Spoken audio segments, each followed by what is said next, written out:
Someone You Should Know. A program about people you know and even more that you don't. Hosted by Stuart Sax, veteran, husband, father, and grandfather. Now, here's your host, Stuart Sax. Well, I am very, very happy that you are with us again for another episode of Someone You Should Know. We're going to have a good time today because it's going to be a very enlightening conversation with my special guest. And we are brought to you by our good friend, Christine Dean, the networking diva. And that magic word is diva because Christine is absolutely a master of everything having to do with the internet, your social presence, your website. If you want to go into podcasting like we're doing right now, she is your connection. You need to reach out to Christine Dean because if you have any questions about your current presence on the website and you want to just have her tweak it a little bit and see what things you can do to improve it, she's there for you. She's always been there for me. She's been there for this program and she can do magic for you and your internet and social media presence. Reach out to her, Christine Dean, thenetworkingdiva.com. That's all you need to know. Well, I have a very, very special guest today because I often share with you people whose lives are not right down the middle of the road. They have been to the left, to the right, front, back, up, down, and everywhere in between. That's who my guest is today.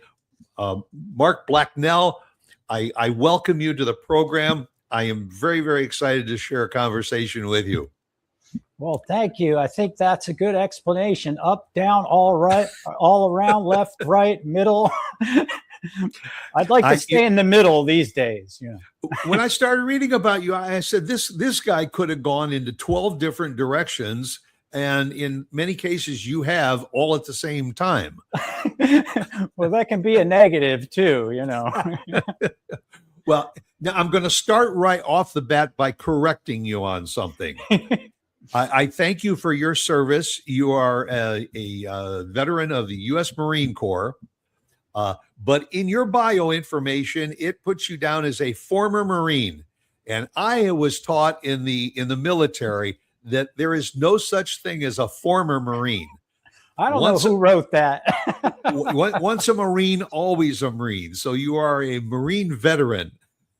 Well, I always say I keep the good side of the Marines, you know, the discipline, the fitness, the belief that if you focus, you can adapt and overcome to anything. And then I let some of the other sides of being a Marine go. You know, the Marine Corps formed in a tavern. There's a reason for that. I've had a little too many experiences in taverns, even in Philadelphia, you know, because that's where I'm from. Ton Tavern was where the Marine Corps was formed in Philadelphia. So right. I leave some sides of the Marine Corps, you know, to the being from wayside. Philadelphia, where the Marine Corps was formed, and you found yourself maybe a little too often toasting to that. Yes, too many ton taverns. Well, you know, and we don't want to make light of that, but this was a part of Mark's past, and I'm going to turn the microphone over to you to share with it that your experience in the military and everything started to send you in the wrong direction. And you even in your book, you talk about the fact that you've gotten probably almost as low as you can get in your life. And that may be the reason why your book, Stare at the Wall, is a great read, folks. We're going to be covering a lot of information about the book too, but it led you to embrace meditation, not as just something to add to your life, but it's become really the core of your life. Is that fair to say? Absolutely. The seeds and the nutrients are in the core of the, if you think of an apple. So it's kind of like my core. It's a balanced space right here in my home that I go back to each day. And it really has, I mean, to me, it's a miracle. But as you know from reading my book, I don't make any promises because it's a lot of hard work. So maybe it isn't so much of a miracle, but it's a miracle in the sense that I can't explain how putting yourself in a balanced position each day helps. I don't understand the science behind it. There are people that do study that type of thing. But for me, I've just simplified meditation practice as far as it could possibly go. And that's why I just say stare at the wall. And the fascinating thing about that is you could have said, okay, it's working for me, so I'm just going to keep that within my own wheelhouse and all. But you have taken this and paid it forward in so many directions and in your life that's what the essence of the book that I grasped was that this could have just been a Mark Blacknell thing that meditation works for me and I'm going to keep it to myself. But in all walks of your life now, you share that knowledge, and you also very emphatically state, if you like what I'm doing, fine. If you want to know more about it, fine. If you don't, fine. Yeah, absolutely. I mean, the latter half of that, if you don't, fine, is, let's just face it, it's easier for me. Because I'm kind of past the point where I need appreciation or approval for what I do. And there's a long story behind that, and there's reasons why. But going out and trying to help people sit in meditation has got me in a lot of hot water in my tradition, which is why I say now that I practice nothing. I'm a practitioner of nothing. I believe in nothing. It's just so much easier than when you take on an identity or a tradition and you try to do something with it. The folks within that tradition can sometimes feel threatened, or they get very protective of the tradition. And I mean, I give all credit to the tradition that taught me that something as wild as just staring at a wall could actually do something for you. I mean, I didn't invent that. There's many people in the past in the Zen tradition who have done just that. They stared at walls, and they've, like there's a guy named Dogen, one of the most famous Zen masters in Soto Zen, which is the tradition I come from.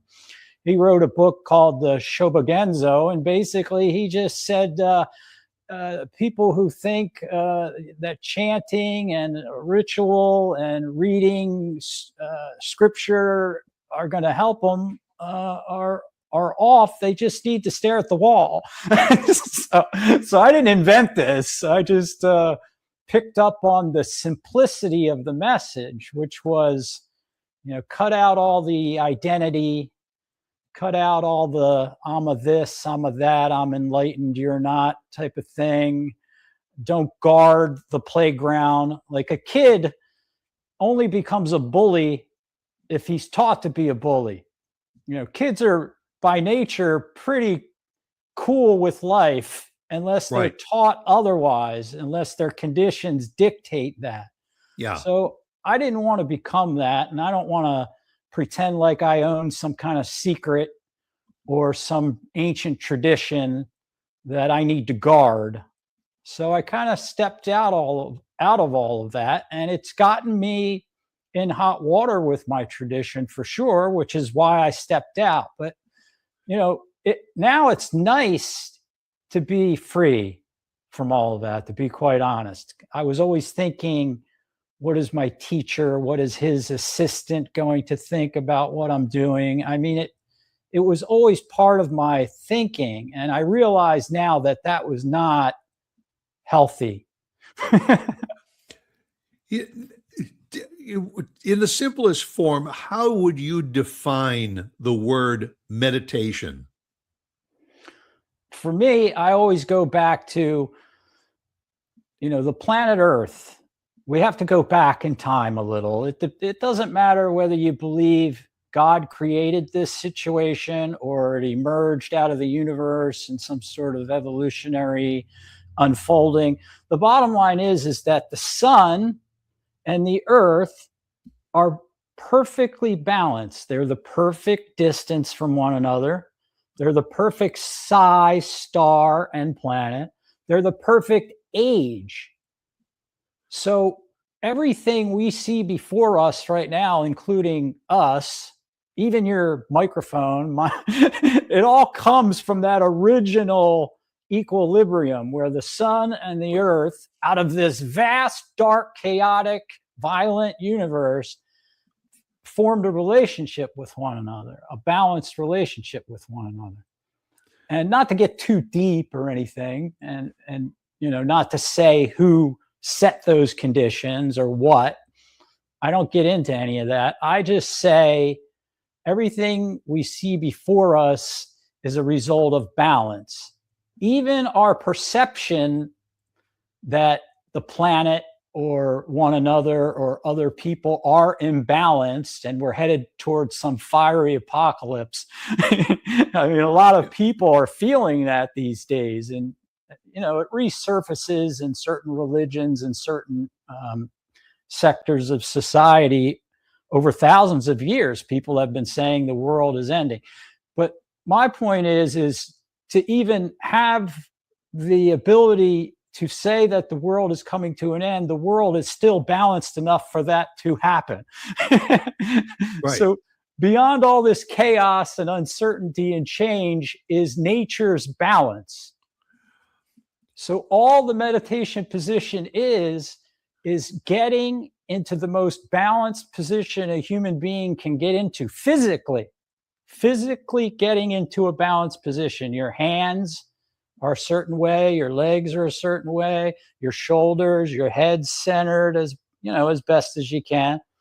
And something about assuming the balanced position of nature, something about that rubs off on the mind and the emotions. You start to see how everything's connected. But in order to really get that benefit and to start to feel it and live it, you have to literally assume the balanced position of nature. You could call it the balanced position of God or the universe or whatever it is you'd like to call it. But the point is not what you call it, it's what you do. So the point is to do it. Get in a balanced position, trust it, and see what happens. Well, and we live in a chaotic, imbalanced world. And all. So is it fair to say that trying to find that use of meditation is what helps us as a soul get our lives back into balance, even if it's only for that 5 or 10 or 15 minutes a day, that is going to help our entire being? Absolutely. As long as it's got to be kind of like exercise, or if you're a golfer or a soccer player or whatever it is, your body has to be taught first. So that takes time and repetition and commitment and implementing it into your routine. But I think it's safe to say if you implement, I think everybody at this point in time in history, unless they have really heavy, extreme beliefs that prevent them from seeing it, I think everybody knows meditation's kind of good for you at this point, unless there's like I said, some sort of ideology that prevents you from seeing that. I think we all know that eating right, is good for us. A certain degree of exercise is good for us. I think saving money could be good if, you don't have an abundance of it. Being careful with, balance, work-life balance. We hear about balance all the time. This is literally just putting yourself in the most balanced position possible. And I think we have a tendency to lose sight of that. And over my many years, I have kind of flowed in and out of meditation. I remember years ago when we lived in South Florida, we went to a meditation / yoga class, and it was held in a nice dark room. There were about 12 people plus the moderator of the sessions. It was in a dark room. The incense was burning. There was just a very soft tingling of music in the background, and it was like to set a mood for getting you in this relaxed position. But the more I read the words of what you wrote, if that works for you, fine. But the absence of all of that can even be better for your mind and for your soul. Am I right? Absolutely. And that's basically Dogen's point in the Shobogenzo all those years ago. It was a long time ago. Yeah. And that's the point. When you strip it down to its bare essence and you just sit, you put yourself in the most balanced position possible each day. But if you need incense, I wouldn't recommend music because that kind of takes your focus away. This is about limiting completely your sensory stimulation, which I think we have enough of nowadays. Right. All of this whole thing, staring at a wall, comes from my inner Mark's telling me somehow you have to shut all this technology down. You have to do you got to try something that pulls you away from that quickness, that distraction, the fast moving change. So without the fast moving change in the technology and the distractions, I would have never found this. So even the weeds, even toxic waste has something natural in it. It teaches us a lot about balance, but not necessarily in the way we normally look at it. Toxic waste teaches us a lot, actually, and it has taught humanity a lot. And in time, it'll teach us how to live in a more balanced way with the actual planet that we need to sustain. Now, in my own case, I have tried to sit quietly. In fact, even after reading the book, I tried to sit and stare at the wall. Okay, the purest form of what you call meditation. I don't know why, but as much as I tried to relax every muscle in my body and stare at a blank wall, for some reason, I was cognizant of traffic 3 blocks away or a sound of a car going down the street in front of my home. And how does one get themselves to stare at that wall? And if there are distractions, that's why I say sometimes people will put music on, just, sounds, white noise, if you will. How do you get yourself so zoned into that wall that you don't really hear or feel or see anything around you? Well, that's a great question. It's not that you don't hear it. It's that it no longer is a distraction to your focus. Okay. Yeah. So these are things that happen, in your own mind as you're doing this. So it's a little bit hard to explain. So what I would say is whatever stews up could be a jackhammer outside of your door. It could be the dog barking. Study the irritation. Study the voice that's telling you that that's a distraction.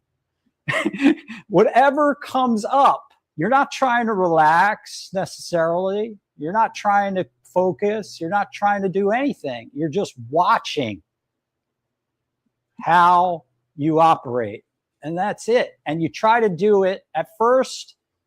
If you start letting it just whatever happens with no expectations, you'll judge yourself. You'll be like, why am I distracted? Why am I daydreaming? You'll judge. But eventually, if you keep kicking that soccer ball against the wall or keep swinging that club, you'll start to teach yourself. And that's what all this is about. This is about learning how to teach yourself. So what I would say is, you're not trying to do anything. You're just putting yourself in a balanced position and kind of watching it like a Netflix series. You're just watching you. And if you do that long enough, if you commit to it, this is why I always say, you have to have an absolute belief in nothing, meaning you're not thinking to yourself, well, this isn't doing what I expected it to do. That's not going to work. Meditation's working when the people around you start saying things like, what's up with you? You seem a little different. You seem happy or calm or whatever. The people around you will notice before you do. You won't even realize what's really happening because we have all these narratives about ourselves that we have bought into over the years. And at first, they're still guiding the ship.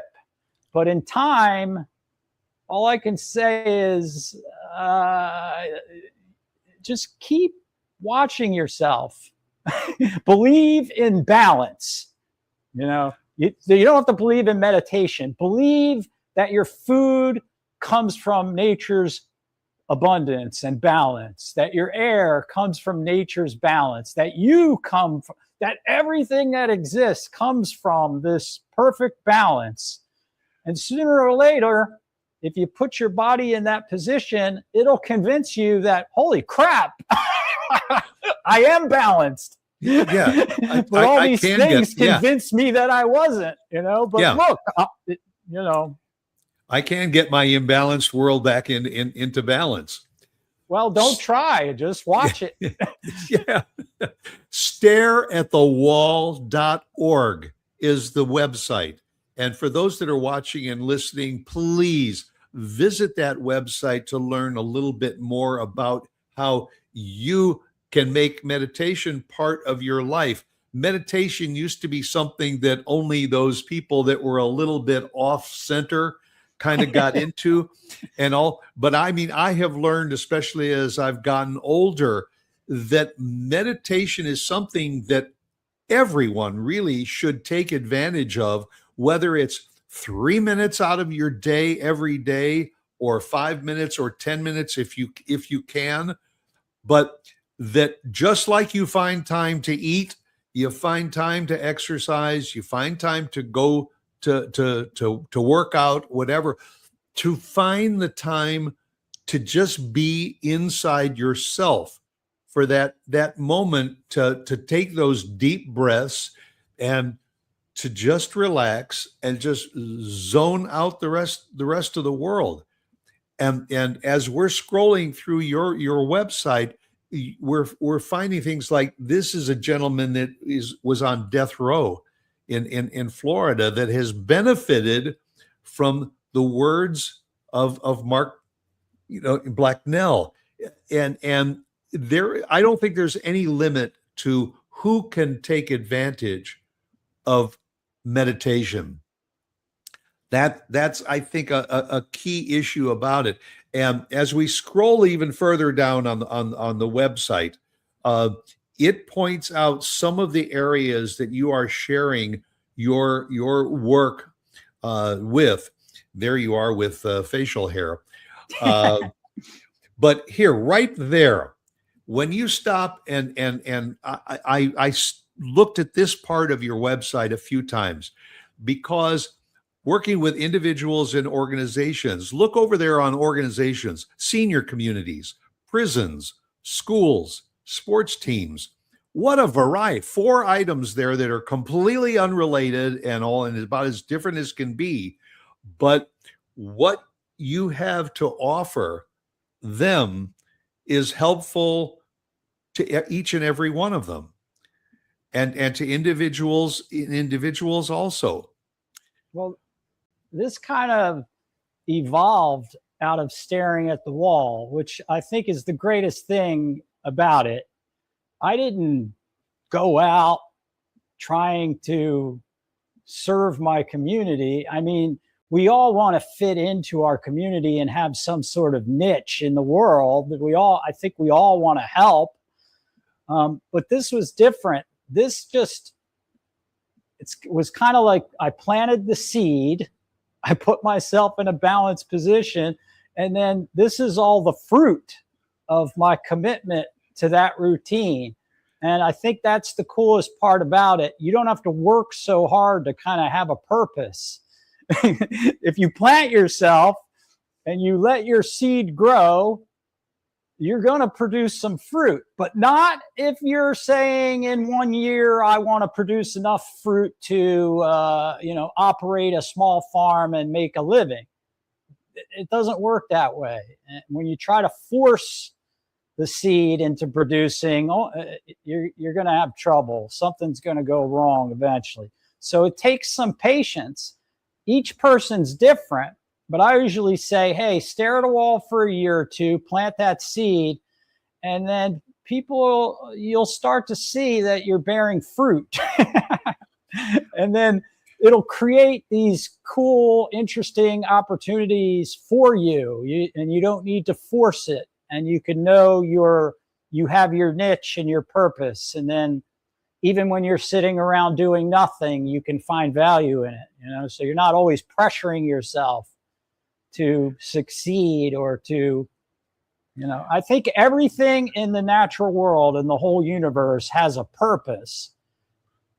Like a cat, a squirrel, a tree, they know their purpose. Our family dog, the dog knows its purpose. It doesn't sit around pondering its existence, thinking it has no reason to exist. Only humans have that ability to think that we're not part of the whole, to exclude ourselves and separate ourselves. The cool thing about meditation is you're just sitting there, and somehow, in a matter of months or years, you start to feel part of the whole. You just know, wow, I'm part of this whole deal, And yeah. Once you get there, you're free. You're kind of free. Like, I don't expect to be appreciated. I don't rely on other people's feelings for what I do. It feels great to help, feels great to be appreciated. But I learned a long time ago that this is an art to me. This is like my art. If you're a true artist, you're kind of doing it for yourself, That's right. You're doing it because you just need to get all those emotions and thoughts and feelings of being a human out. And you don't so much worry about being appreciated. And in fact, if you start being appreciated too much, it has a lot of negative consequences for your art. It really does. So you can get a big head. You can, start to think, wow, this guy Stuart, he's got me on his show and he wants to hear what I have to say. And my book's so great. And you can get caught up in all that. But that's the beauty of the wall. The wall always brings you back down to size, Now, for someone that's watching and listening to this conversation right now, and they say, he's right, meditation can help. I've never really found the time to do it, or I did it for a few weeks and then I stopped, or I did it a few years ago and I should start. What is a good path for someone who says, I want to make meditation a more meaningful part of my everyday life? What's the best way to start? I've found, in addition to reading your book. Yeah. I would say drop the book, start with the, but I always, over the years, I've, some other people who have been practicing meditation a long time helped me think in these terms. It's called a sangha. It's a group of people who all meditate basically and are trying to live a compassionate life. It doesn't always work out. There's drama in these things, but one of the fruits of the sangha that I was in is that, I asked my contemporaries, what do you think is a reasonable time in this day and age for someone to start a practice? And this guy named Eric, pretty down-to-earth guy, he helped, he said, I think 5 minutes would be about right at first. So I started people, okay, I only have so much time. I have kids, I have bills. And I was finding that I was investing a lot of time in people who weren't really taking it serious, which can lead to frustration, Mm-hmm. So I had to figure out a proper boundary. So the kind of test, it's not really a test. It's just like, if you can do this, that proves to me that you've taken the time, and now I'll work with you for free, of course. I don't charge or anything like that, but it's 5 minutes per day for 2 weeks straight without missing a day. So if you miss on day 13, you got to start back on day 1. So it's kind of like the Harvard honor system.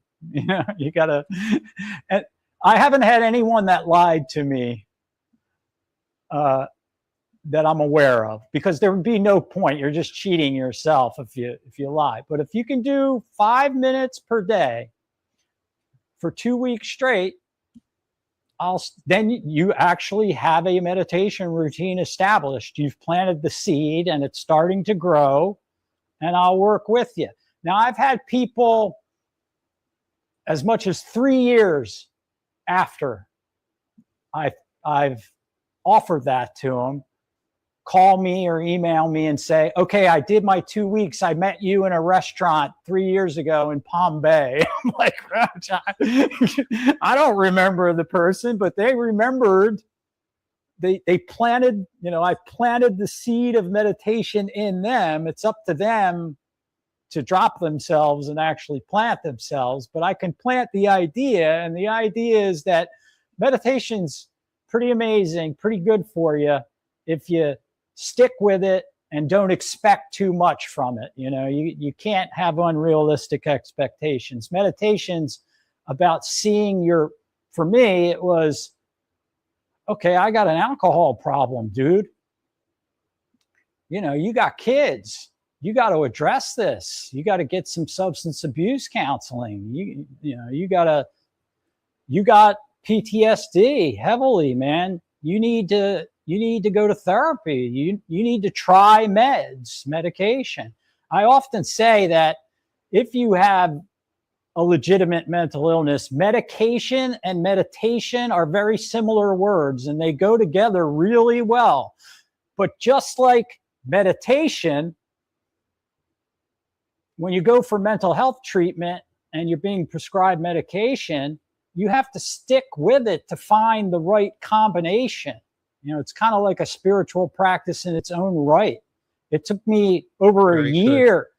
Over a year to find the right combo of meds, and the right combo of meds turned out to be like the simplest thing, like small doses of 2 different medications that started to work.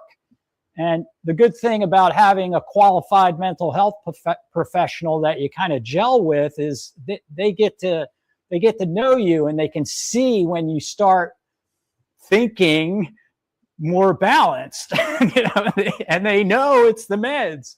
So I always warn, if you start a meditation practice and you start feeling good, don't quit your meds. I've seen it too many times where somebody finds a spiritual practice that starts to make them feel better, and then they quit their clinical treatment, and then they're worse off than before. So if your practice causes you to quit your medication or your treatment and makes your life worse, it's probably not working. So for me, it's real simple. No matter what your religion, your spirituality, if it's making you more anxious, if it's making you more negative, if it's making you feel less comfortable and less appreciative, it ain't working. It's time to try something else, or maybe listen to a different teacher or preacher, or whoever he or she may be. It may not be working for you. So if it doesn't improve, if it doesn't help you appreciate your life, it ain't working. But what you said is the key to this. You said to start on a program of 5 minutes a day for a minimum of 14 days. Well, folks, that's a heck of a lot easier to do than rolling up that mat and going down to that studio and sitting in a class or whatever. This is something that you can do very easily at home, and try it for 14 days. And if it works, then you adopt it and you continue with it. And I want to add something to that, because in reading your book, you mention pain, that there's a certain degree of pain that goes along with getting yourself in that meditative state. In the back of the book, it tells you how to prepare for meditation. It could be sitting on your legs, it could be sitting on your butt, it could be sitting in a straight back chair, it could be lying down. There's more than one way to do it, but you talk about when you started to get into it, organizing your pillows in your pad and sitting on your legs, and you would feel a bit of the pain, that you had to learn to weed out that pain and work through that. Yeah, I had to listen to it, especially the emotional. The physical is one thing. Yeah. The emotional, for me, some people it's easy to sit like that, so they don't experience. But if you do it long enough, you're going to experience pain physically. Like I've been sitting on my legs right now in the position the whole time we've been talking, so they're starting to feel. I'm starting to feel pain down there. Now, you don't want to ignore pain.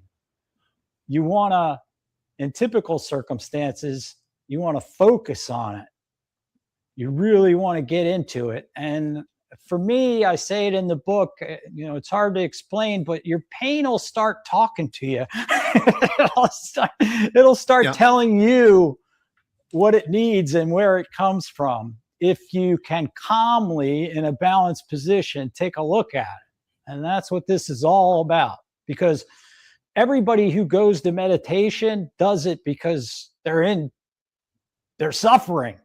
And every human being and every living being that has ever existed on the planet Earth and ever will suffers.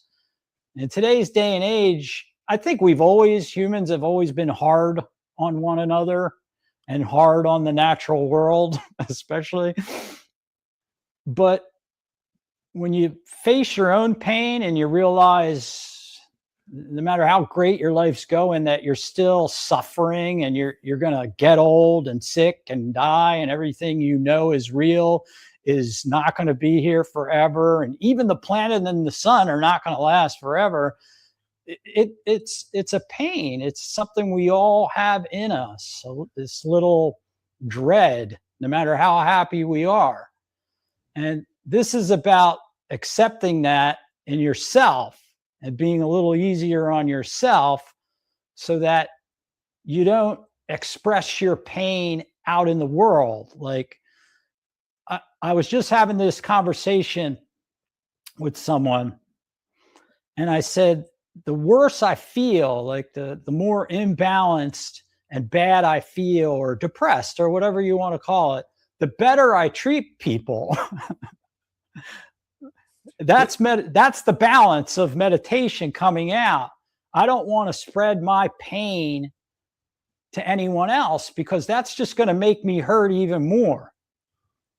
So there's something about meditation that shows you all this. Like, you start to see that the better you feel that day when you're meditating, the harder it is to meditate, because you're like, I feel great, I don't need to do this, but when you're feeling like crap, you're like, oh, I need this, right? Right. So your meditation's better when you're feeling like crap. And so that kind of rubs off on your life. The worse you feel, the better you treat people and yourself. So that's that balanced, the balance of nature, God, I call it the coach. That's the coach in you, showing you how to balance, because all your body wants to be is balance. Like, your heart can't keep beating. You can't walk without perfect balance. And working with seniors has really emphasized this point to me. I've seen them in their deathbeds. I've seen them being dropped off at senior homes and, not feeling like they have a purpose and not being physically able to even walk. So one time there's this guy I really like in the wheelchair. He was in a wheelchair as long as I knew him. And I said, hey, if you could do anything right now, if you could do anything, what would you do? I expected him to say, he was the type of guy where I thought he was going to talk about women, or, he was going to say, I'd take off to Paris and sit in a cafe. But he said, oh, I would just like to walk wherever and whenever I wanted. And I was like, wow, like that tiny little thing that we all take for granted. Right. And that's the beauty of meditation. When you get up and your legs are kind of hurting, or your back or whatever, or it was a tough session, and you get up and walk away, you're thankful that you can just get up and walk away. Mark, I can't thank you enough for sharing this conversation. I have notes and notes and notes, and I may just have to reach out to you to cover a few things, because there's so many things that you talk about throughout the book. He talks about X, and you go back to X, meaning that everything equals X, and all. And I didn't have the time to get into the discussion of that, and also to explain what the U-net is all about. That's why I say, folks, I encourage you. The name of the book is Just Stare at the Wall. You can get it on Amazon. You can order it directly from the website, stareatthewall.org. But I encourage you, if you want to know a little bit more about what meditation can do for you and in your life and all, and reach out to Mark. As he said, he's there for you. So if you want to take advantage of what he has to offer, do so. And I can assure you, it's only going to make you a better person. Mark, I end my shows every week with Oscar Wilde. Be yourself, because everyone else is already taken. And that is a little bit, I think, of who Mark Blacknell is too. You are yourself. And you have found a way to do it, and thank you for sharing it with other people too. And that'll do it for another episode of Someone You Should Know. And again, Mark, I cannot thank you enough for taking the time to be with me. Thank you. Thanks.